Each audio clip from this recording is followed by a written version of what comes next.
একজনকে 8 বছর ধরে ভালোবাসেও চিনতে পারলাম না। সে ঠকাচ্ছে বুঝেও বুঝতে চেষ্টা করলাম না। হ্যাঁ, সেটা আমার দোষ, কিন্তু তারপরেও থেকে গেলাম। বিয়ে করতে চাইলাম, পরিবার সমাজ কি বলবে না বলবে না ভেবেও তার সাথে কাটিয়ে দিলাম 8টা বছর, না 9 বছর কেটে গেল।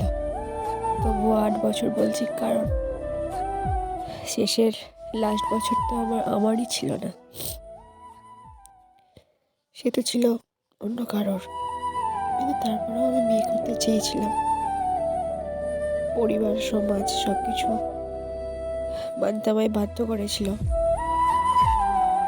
কিন্তু যার প্রতি তুমি দুর্বল তার কাছে আবার ফিরে গেলে তুমি তাকে আবার ভালোবেসে ফেলবেই,